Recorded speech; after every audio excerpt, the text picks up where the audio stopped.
I'm going to introduce Graham Walker real quick. He's our moderator. He's a moderator over at co.ca as well. He can endure a lot of pain because he sees all the comments on one of the leading platforms for junior mining stocks in Canada, or maybe even in the world these days. And Graham, we appreciate you moderating, and then maybe you introduce the first company. Sure, absolutely. Thank you so much. My handle on co.ca is ham. If anybody are on the platform, you can always reach out to me. But I'd like to welcome our first company, Aguia Resources. It's a gold and silver, copper, and phosphate explorer working in Brazil and Colombia. They have 500% owned projects. They have about 1.32 billion shares outstanding, market cap of about 50 million. They trade on the ASX under the symbol AGR. So I'd like to welcome the Executive Chairman, Warwick Grigor, to tell us more. Thank you. Good morning, ladies and gentlemen. Is this microphone working? Yeah. Good. All right. Although we've got 5 projects, the one that you want to hear about today, the most important one to us as well, is the gold in Colombia. Very high grade, very high profit margin. But first of all, I'd like to say I appreciated Garrett's presentation this morning. He made some very good points. I've been a specialist gold mining analyst since 1982. I live and breathe gold. His comments about stock prices going down when market capitalizations go up is one of the key foundations to Aguia's philosophy. I'll start with a mission statement so you understand what we're on about. It's all about rising share prices. You as a shareholder do not make money unless the share price goes up. And that occurs when there's minimal dilution with highly discounted share issues.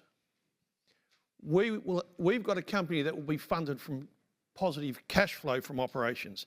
It intends to pay dividends. It will do share buybacks down the track. But one thing it won't do is not race to the market every year to issue shares. The management and shareholders are directly aligned. Both the chairman, myself, and the CEO has got 5% of the company. We'll make money because the share price goes higher. And how are we going to do this? We've got projects with minimal upfront capital cost, rapid track to first cash flow, and payback periods of less than a few months. Now, I challenge you to find a company out there with such a great return on their capital. And there's minimal technical risk. And over the next few years, starting from a small base, we will continually expand. The first thing, let's see, better get this working for you.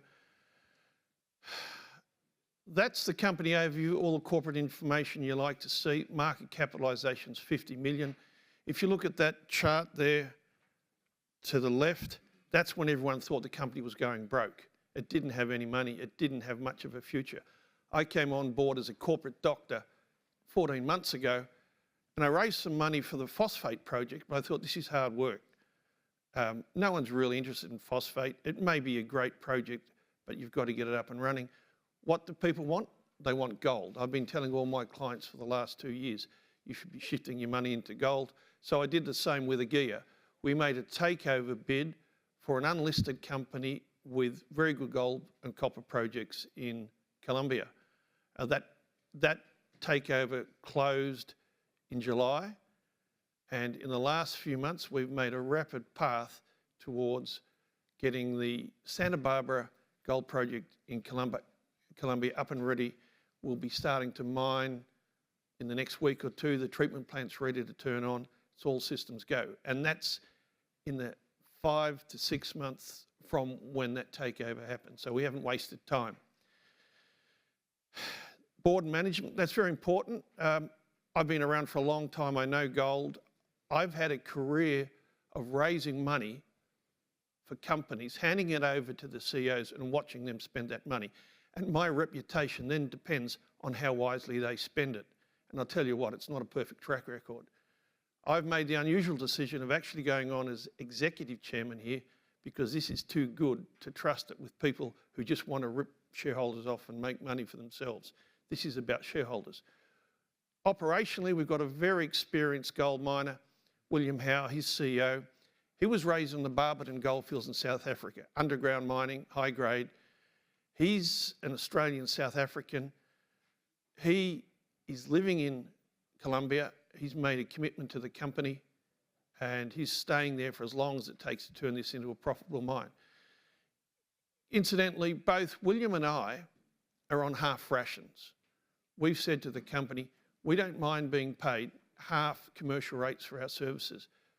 Once we start producing that gold and we've proved we're worthy of our jobs, that's when we'll move to commercial remuneration. And I don't think you'll find many people out there in the industry that put shareholders first like we have here. The rest of the board, they're all part of the team, but I won't spend time going through those. That's the mission statement. If you need reinforcing from what I said earlier, just go and read that. We're very serious about that. In terms of a lot of this stuff, I'll let you read at your leisure. They're the milestones. That's where we've gone over the last 12 months. But looking specifically at the Santa Barbara Gold Project, that's at an altitude of about 150 metres. It's a few hours drive from Aguia if you know Colombia. It's not a highly mountainous area. It's not a difficult access area. Very amenable to mining. What we're talking about there is a small scale mine. High grade, generally the ore body's 0.4 to 0.5 of metres. You'll see that highlighted there with the red lines. I suppose I should tell you now, we don't have any reserves or resources. The stock exchange thinks that's very important, but if you know gold, if you know how to smell money, it's not as important as the stock exchange makes you think.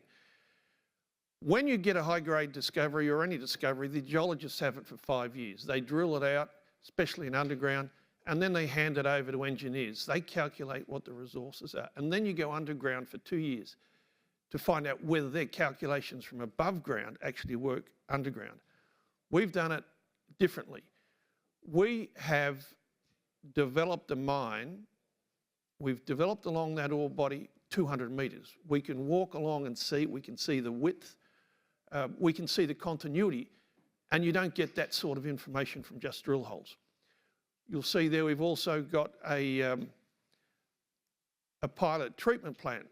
That operated over a 12-month period. It did parcels of 50 tonnes every month. So in that process of proving the economics of the mine, we determined what the rock conditions were, the engineering conditions were underground. We know we can mine it. We know what the dilution will be like. We know the best techniques.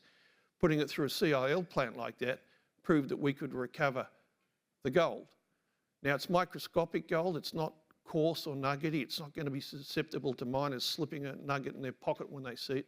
It's got to go through that plant and recovered by cyanide. The recovery rate was 20 grams per tonne. Now the ore body starts at 30, only recovering 20 grams. Maybe that's good. It's still very profitable. But on a continuous operation, we'll be able to fine-tune that plant, and we think we can lift it above 20 grams. In addition, there's 2 ounces of silver that go with the gold that were actually never recorded in the trial mining phase. We didn't actually do the trial mining.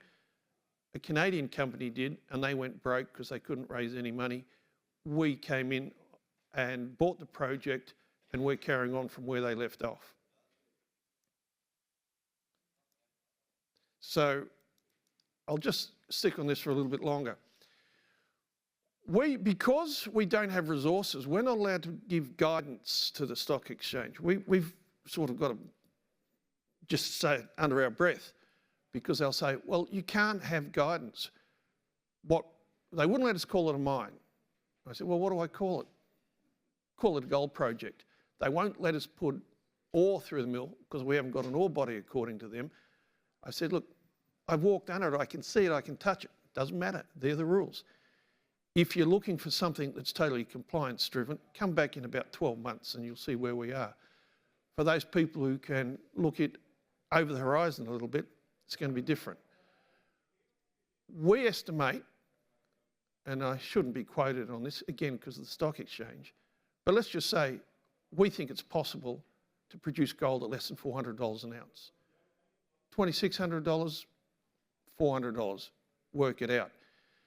At the rate we'll be building up to over the next few months, we intend to produce 10,000 ounces per annum. I won't tell you what our earnings are going to be. Work it out. It's just going to be very profitable.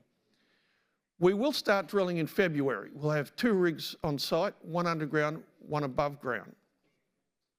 That's the start of a campaign which will go on for probably at least 2 years. It will be funded from cash flow from operations, not from issuing shares. You will get a direct response in the marketplace to our drill results. We know where to drill. We can see the ore body, just 25 metres and 50 metres up and below, and we'll quickly come up with a JORC resource. Now, the big, it'll be great. We think we can have cash flow of $30 million a year Australian from an outlay of 3, and we'll grow from that point. In 2 years' time, we think we should be able to double production. But the real blue sky comes from when we get those drill rigs operating. We've got 7 kilometres of undrilled veins.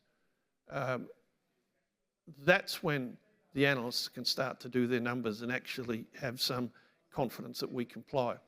Now, we see a lot of parallels with the Buriticá gold mine in Colombia, which is a few hundred k's away. They started where we were 10 years ago.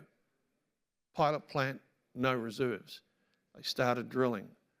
Continental was the Canadian company that I think started with that. And over a period of a few years, they got to 5 million ounces and more. They started developing a 250,000 ounce mine. Zijin Mining came along and paid 1.4 billion Canadian for 65% of that project.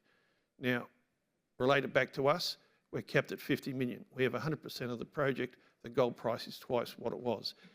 If we have the same sort of gold system, and there's a good argument for it, we'll be worth a hell of a lot more than $50 million in 2 or 3 years' time. So there's a blue sky, speculative development, which appeals to some people. Apart from that, we do have the phosphate in Brazil, but again, we're following the policy of not spending a lot of capital up front. Rather than build a brand new plant for 25 or 30 million, we've located processing plants that'll cost us just a few million to lease for 20 years and get the same production rate. So, bit of lateral thinking. Why build a new plant if you don't have to, if there's surplus capacity? Again, relate that back to the need or lack of need to raise money from shareholders. The gold project will rapidly become strongly cash flow positive, and that'll fund everything from there. So there's probably not a lot more to say. I've got a few slots there if you want to know more about it. Come and see me in my booth there. But my intention is that within 3 years we'll be throwing off $80 to $100 million cash flow.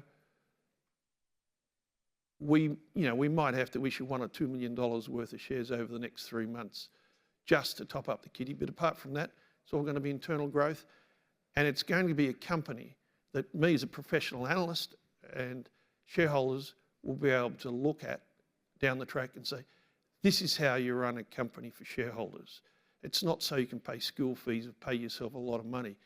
You do it for shareholders, and we're very aligned with shareholders, and really, that's the bottom line. Thank you, ladies and gentlemen. We got time, we've got a minute and a half. If people have any questions.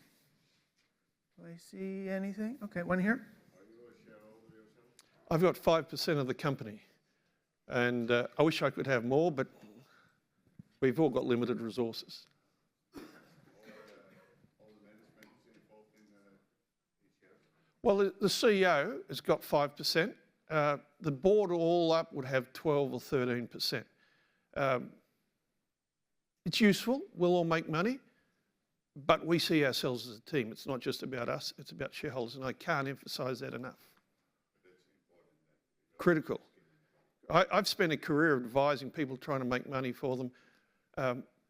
I actually do enjoy making money for other people. It's not about me. Yep. Well, I'll use all my experience to the benefit of shareholders. One more there. Hi, thanks for this presentation. I just wonder, how do you view the jurisdiction in Colombia? I think Sorry, and a follow-up question. You have all the permits already to start? Or did the project have all the permits? Oh, we have everything approved, all licenses all approved. If you're in Colombia and you're trying to build a 300 deep pit with big tailings dams issues, big water rights, surface issues, that's difficult. Narrow, high-grade underground, you can drive past the mine, you don't even know it's there. As far as the jurisdiction goes, everywhere in the world we've got bad government. Here you've got a president who's a bit of a lame duck. He can't do anything without Congress. Congress has got 7 different parties. I tell you what, I'd rather be in Colombia than a lot of these African countries. I've been there, done that, made good money. I find Colombia quite sophisticated and easy compared to a lot of places around the world. Thank you. But feel free to come and see me, I'll tell you more. Thank you.